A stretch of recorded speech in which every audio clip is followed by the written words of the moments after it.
Hello everybody, my name is Fiona and I'm going to be doing a video slash blog or whatever you call it, YouTube. When I found out that I had dementia, I went looking for what's going to happen, how long before it'll happen, what am I going to do, at what stage do I do this, do I do that. And I found a lot of either the carers or the loved ones talking, not the person with dementia. So because I found out pretty early, I've decided to try to help people and to video my journey along the way. But before we start that, I want to go back. I love listening to people's life stories, so I want to go right back to the beginning and talk of my going up in my years, my living and how my life was, and I'd be happy to listen to anyone else's life stories because I love listening to people's life stories. Anyway, growing up, I'm an only child. Mum and Dad lost a few, so being an only child's pretty hard. But I had a good life. Mum and Dad were pretty strict, and I went to school. I played as much sport as I could because I hated schoolwork. So I wasn't very academic at all. Like, couldn't even really read a book. I could read, but going into your primary years, couldn't read a book. It wouldn't sink in. I'd read the same chapter over and over and over again, and it would not sink in. So I don't know whether that's the start of an early sign of something. I don't know, but anyway, I played a lot of sport and was pretty good at it. I used to go to the gym, do weights all the time. Made state school softball, cricket and athletics. Got sports person of the year in year 10, so was very sporty. Started work more or less straight away because I didn't want to go to year 11 and 12. If you're not academic, why waste 2 years?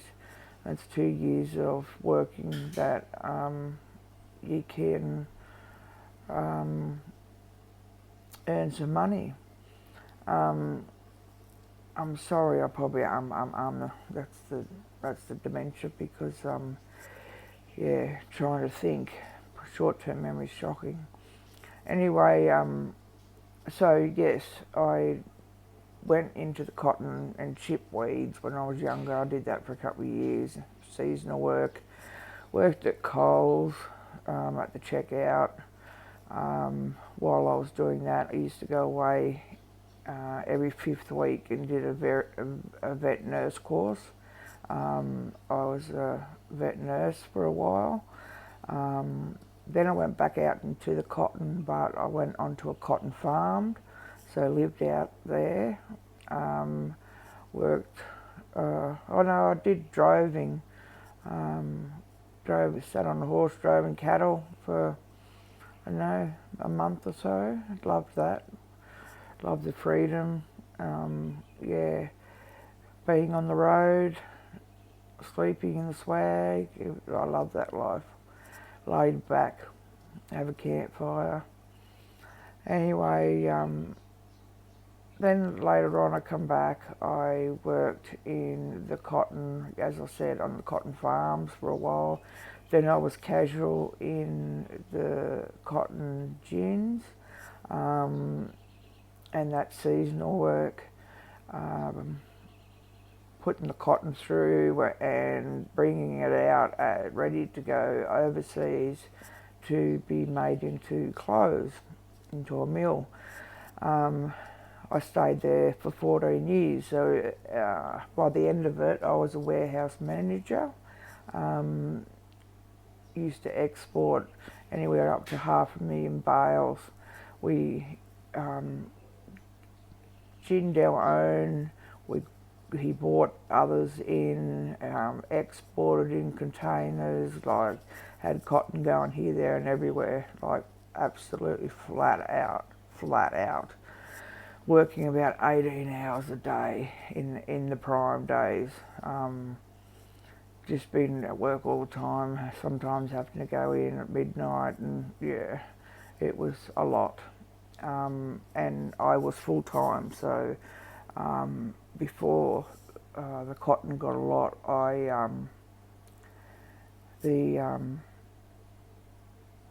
used to work in the cotton gin and worked like a man. Like, yeah, I lifted and moved and shoved and did bearings and welded and whatnot, everything that had to be done. Then my husband passed away. He was a scraper driver and he worked on the farm, cotton farm. He passed away, so I couldn't do it anymore. I left town and come to a different place, and did a few jobs. And though my arthritis, that's when I first really found out I had arthritis, and it started to take its toll. Went to a rheumatologist and started on medication, and on the meantime I went and did the course in aged care. I'm not about it, but I always love old people. I think old people they deserve a good ending. They lived all their life and retired and coming to the end of their days. So I think that everyone deserves a good ending. So I did that, and did that for 5 years. But in the meantime, I did that up until I couldn't work anymore, actually, and work was getting harder and harder all the time, and the arthritis was getting worse and worse. I was taking more and more painkillers to be able to go to work. As I said, I developed rheumatoid arthritis, fibromyalgia, and then one day my son had a bad car accident, and he was a passenger, and he was down a fair way away, so Mum and I flew down there, and we were there for 5 weeks in hospital with him, and then he came home for 10 months he didn't work for. So he's a very lucky boy, and so we did that, and then I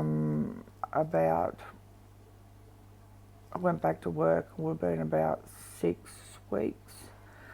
I was back at work, and I had a heart attack. I'm right into my fish. I love my fighter fish. And I lifted a bucket of water in one day, and I just felt pain in my chest and down my arm. And I just rang the ambulance straight myself, because I knew that wasn't right, and their symptoms. So I rang the ambulance myself, and yes, they went in and had, yes, I'd had a heart attack. They put 3 stents in, and that was, say, I don't know, probably 11 o'clock at night or something. They put 3 stents in. And then the next morning, because I was in ICU, and the next morning I woke up and they got me up and I was on the correndo doing a wee, and the fellow that was looking after me walked away, which he's not supposed to, but anyway, he walked away, and all of a sudden my chest had a real bad pain again. So bad. And I just put myself straight back onto the bed, and all I remember is that I was saying, "You're okay, Fiona, you'll be fine."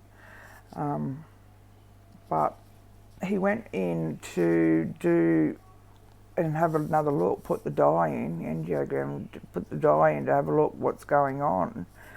And he's seen some tears, which is called SCAD, which is SCAD, and it is spontaneous coronary artery dissection, which means your arteries are round and the inside lining tears, and it tears and the blood goes through where it's torn, and then it bubbles out. It bubbles out and stops the stops the blood getting through. So that's a rare heart disease. So he hopped straight back out because there's nothing he can do for it, nothing at all. And he got a helicopter and sent me to a bigger cardiac place, and told the family to come and say goodbye because they don't think I would make it. And yeah, poor mum and dad had to drive 4 hours, so that was a bit sad for them. But anyway, they sent me in a helicopter. I sort of remember little bits and pieces, and then the big cardiologist, every time he came into my room, he just kept saying, "I don't know how you're alive. Like, you should not be alive. By rights, you should not be alive." And he used to say that every single day. And he goes, "It wasn't me that saved your life." He said, "I just had to baby you through it." He said it was the quick thinking of the cardiologist where you were that saved your life. Sorry. That saved your life. He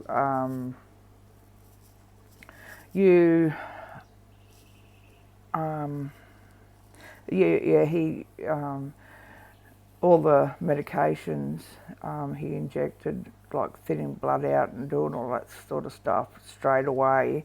Apparently, whatever he did, a combination of drugs and stuff, he saved my life. And I was there probably, I don't know, a week or so when out I came, and I just, more or less, I had multi-SCAD too, which is in 2 arteries. I only got 1 artery that hasn't. So that even makes it worse with multi-SCAD. And to come along with that is FMD, which is fibromuscular dysplasia, which means your blood vessels and stuff are like beaded, looks like little beads and wriggly worms instead of being a nice straight line, and that's easier for stuff to tear. So that's on top of the SCAD.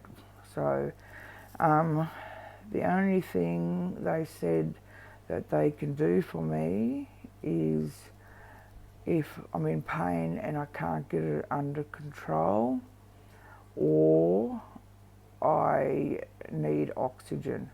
They are the only 2 things I need to go to hospital for, because everything else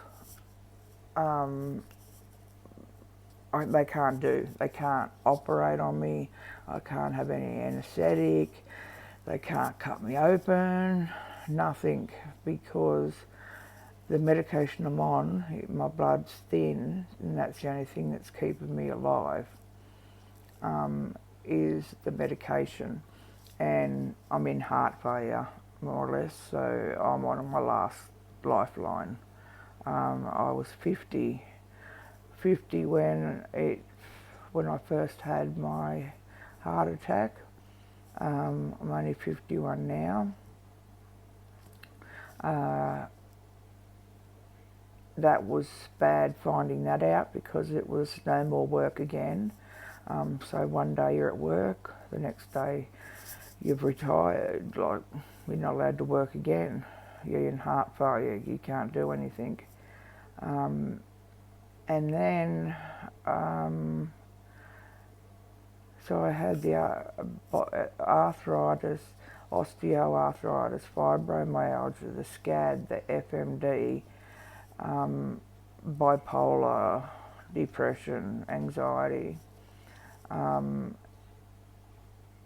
I fell over, crushed discs in my back, and I keep fracturing ribs and doing all that sort of stuff. And anyway, I used to always say to the doctor, I want to get tested for dementia. And he was like, no, it's just the medication, because one of the medications I take actually for the fibromuscular, no, for the, fibromyalgia, Lyrica, I'm on the highest dose you can be on, and which is 600 milligrams a day, and it's known to play with your memory, your thermostat, like your hot and cold and all that sort of stuff. But yeah, with your memory. And at work, I used to always say, I'll go and do what's her name, and you do what's her name. And they'll be like, oh yeah, I'll do what's her name, but who's what's her name? So they'd do that. And I knew something wasn't right. Like people that always say, oh yeah, I walk into a room and I forget what I walked in here for, or I forgot where I put my keys and all that. No, that's just a part of life. That's just a part of aging. Everyone goes through that. That's not dementia. And I kept saying to my doctor, I reckon I've got dementia. I reckon I've got dementia. And he kept saying, no, it's only medication.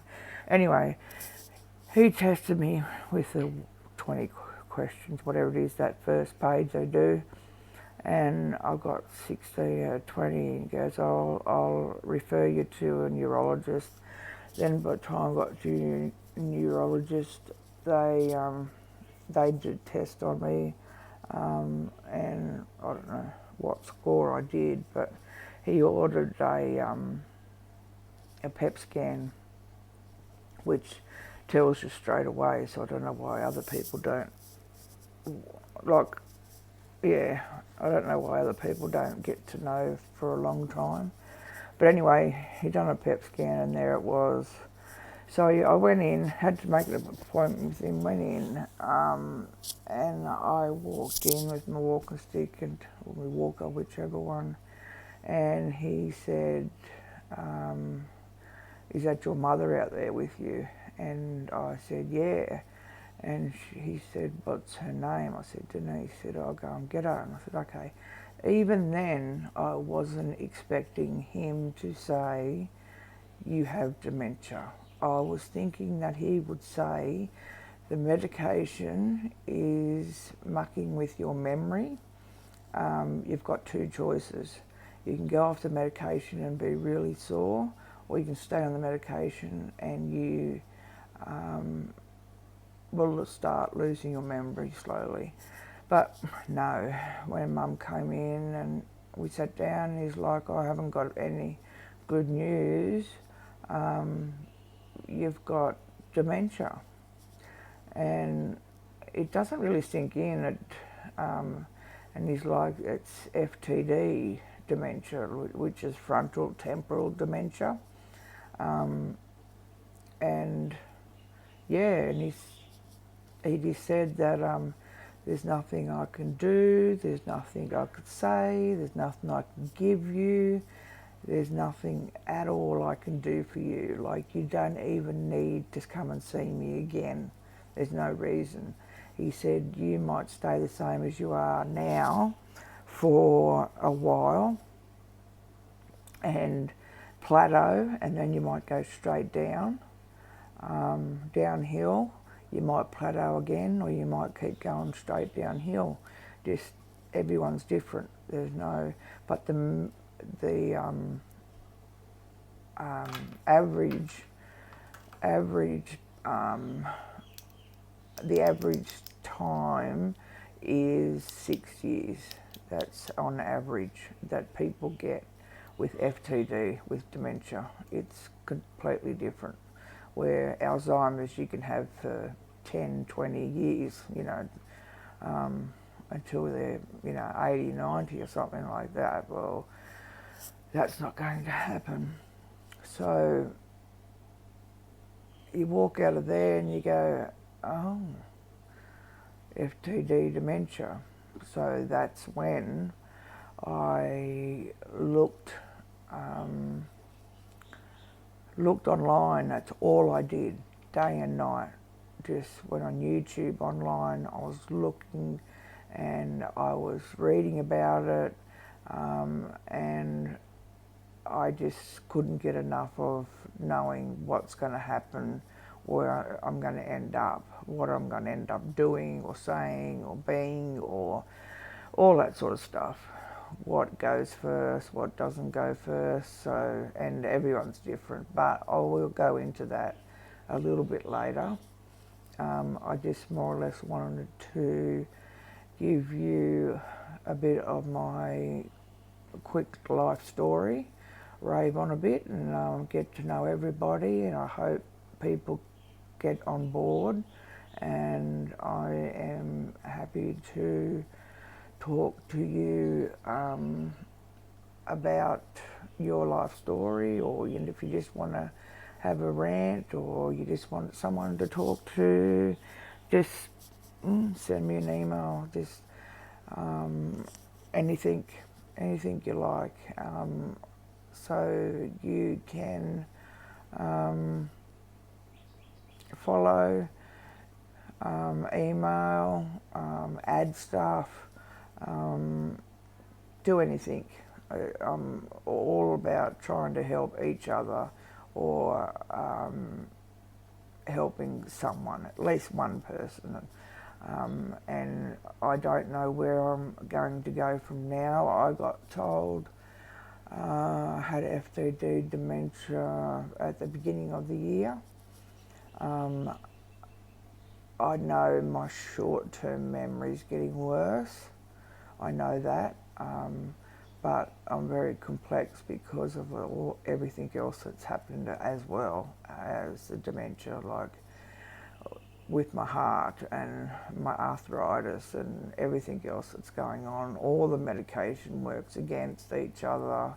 I'm putting on a weight like a rate of knots, which I hate with a passion, because it's only hurting my arthritis and my heart, but nothing I can do. It's the medication for my heart, and I can't stop it, otherwise my heart will stop. So that's about it. So I will upload this, and when you see it,